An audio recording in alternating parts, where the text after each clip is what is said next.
Vincenzo's Gold Crypto Investing this March the 3rd, 2025, midday afternoon, top of the sun in the middle of the sky at 11:50 a.m. Eastern Daylight Time from outside the work compound just north of downtown Detroit in the great state of Michigan. J. This is Vincenzo's Gold Crypto Investing, and we ask you to bell notification, comment down below, subscribe, and share to get that truth and education you need to keep you out ahead of the ever-changing and manipulated cryptocurrency waters with the sharks and the whales sloshing and bouncing around. And yeah, become members of Jabroni Killers for an industry cheap and best value of $3.99 a month. It is in the video description or the pinned comment below each of these daily videos. And you can use my links that are just below those, the two lines below those, for Coinbase and Robinhood to trade on the sites that I trade with. It's something J and most J. I have to tell you, the current temperature is 48 degrees under mostly sunny skies on this early spring day just north of downtown Detroit. A frozen river downtown Detroit that is now thawing out after a cold, chilly, seasonably cold winter. But like we talked about yesterday, if we go after we get done with that nonsense, we look at what happened yesterday, and I had comments asking if yesterday was a good time to buy. No, I'm not a financial advisor, but I never recommend buying after any regional, local, big, massive pump because there will always be a better buying opportunity, even if the price was going to continue to go up. But something that we talked about yesterday was this just a manipulated, orchestrated by the whales and the sharks in the water to dump the news from Donald Trump on an early Sunday, thinly traded stock market closed weekend to maximize a pump when everything was at a technical level, like Bitcoin here. We were sitting down here at a technical targeted low from, if we scroll to the left in the chart a little bit, this mountain double top that was right here. You see that? Top one, top two, go from the top to the neckline, which is right there, to the point of a breakout. And that was a targeted initial move down to just above that 74,149.89. And we said on Friday we could have a pump in the next few days that could come as high as $90,000, potentially up to the 100-day moving average. And we wicked straight up to the 50-day moving average in the daily time frame and quickly wick down. And now if we go into the hour time frame, what we talked about last night as we started to trend down, uh, when we come back down to this 90,000, and would it be able to hold it as support? And that's where we're at now. And if it can't hold it as support, your next big move is going to be all the way down here to the 73,000, $74,000 blue horizontal line. And something that you have to know when you're in a bull market, your biggest intraday or short-term moves will be to the downside. And when you're in a bear market, your biggest intraday or short-term moves, like you just seen right here in the Bitcoin price, will happen in the uptrend in a bull market. So you went from Friday down here to that Sunday, a 21% move in 48 hours because it likes to try to suck you back in and try to manipulate you in your mind to think that when you're in a bear market or in a downtrend that the downtrend's done.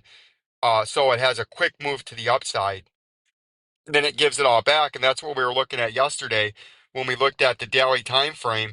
And when you look at it in the hour time frame, you had a couple of candlesticks and immediately the volume crashed. And we said that would be something to take note of and to watch, as this could have just been a manipulated short-term weekend pump off of technical levels after quite the downturn over the last 2 to 3 weeks. And now you can see over the last 24 hours from our wick high to our wick low, we're down almost 7%, right? And we're down 4.35% today.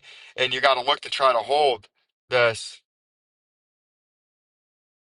$70,000 level. I can't believe it's that far over there. The $70,000 level, or you're going to come back down and your next or this $90,000 level that you're on, or you're coming straight down to $73,000 in the short term. So that's what we're going to look at and get more on top of later on tonight. Bitcoin dominance had a nice spike back up from its dump yesterday that led to the relief to pump some of these altcoins from 59.96% dominance to a high today of 61.48% dominance. If we look at XLM, we talked about how we could come pump back up after we got suppressed so low, and we did. We actually wicked all the way up to 37 cents. And if we go into the daily time frame, you can see the bearish cross is still going to happen. It's still trending down, even with the little pump up. It's down to just below 35, 34, 9. And then the 100-day moving average is running parallel, but I believe it'll start to trend down in the next couple of days. And the 200-day moving average is sitting down there. That was something we talked about the other day for future pattern. It is slightly trended up to 28 and a half to 3/4 cents, but we're getting rejected now. And if we go look at the hour time frame, you can see we've had a harsh rejection. And when you come back down, still don't want to buy you down to this. If we come back down to this 200-day moving average, that's going to be your critical area to watch to see if you can hold. If you can't hold that 200-day moving average, you're going to double bottom at this 25 cents, and that might be the catalyst to bring you down here to this 18-cent level, right? So we're going to continue to watch this tonight. That's what we're going to watch later on. XRP had the massive pump yesterday, one of the bigger ones, and I was telling you this was an orchestrated uh, right shoulder technical level bouncing what we talked about on Friday off of the neckline down near 207. And we were saying that as high as you would probably pump would be this $2.91 wick here from the left shoulder of this head and shoulders, or you could tap the $2.99 to $3 level right here, major resistance level, and that's exactly to where you pumped up to. You hit it to a T and you quickly reversed, and you can see in the daily time frame, you had one little candle volume spike, and now today the volume has drastically declined. But something else that we looked at yesterday in the hour time frame was you had a 2 to 3 hour period of volume pouring at one time, which pumped the price, but quickly after that the volume went down to almost nothing, back to where it was pre-pump. And we were saying that is very interesting and could be telegraphing of a tea leaf that this pattern was just the right shoulder being built. And we knew we were coming back down to the 261 level last night, and we said that's going to be a critical level to hold, or you're going to come all the way back down to the, we can move this 251 over.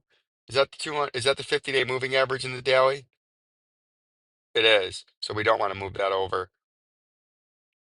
Oh, we could move it over to the current time frame. You can see from that pump, we actually went up to 252. The 100-day is up to 229, and the 200-day is slightly higher, probably too, at 181. But we were talking about that and emphasizing that. And now, if you don't hold this area here, even if you came back up and double topped it locally. But if you can't hold this, you're coming back down into this level, all the way down to the 233. And that would just be a quick fake out, manipulated, orchestrated whale shark pump to throw you off. But old Vincenzo was out here to keep you out ahead of this and to not get too excited bullishness or bearishness on any local regional pumps. We like to keep it easy, super simple and easy way to understand and educate you and keep you with the knowledge and information that you need, and to keep you informed and not jump on the news and just think that this is going to new all-time highs or up 200 more percent. We were level-headed yesterday, and the massive pump that we had yesterday, we kept you level-headed, we kept it sane, super simple and easy. And look at today now, everything's down 6 to 15% if across the board. XDC is down 5%. Algo, one of the bigger ones that went down was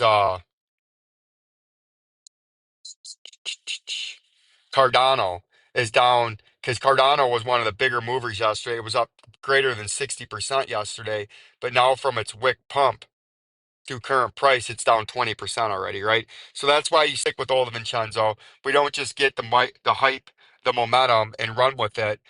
We try to keep it simple, fact-based, uh, informational based, and try to keep you with the best information that we can to keep you informed and educated what's going on. Like, subscribe, and share. This was just a quick lunchtime update. I'm going to eat some food here, and we'll do our normal extensive daily update at about 7 p.m. Eastern. It'll come out this evening. Peace and love to my beautiful audience.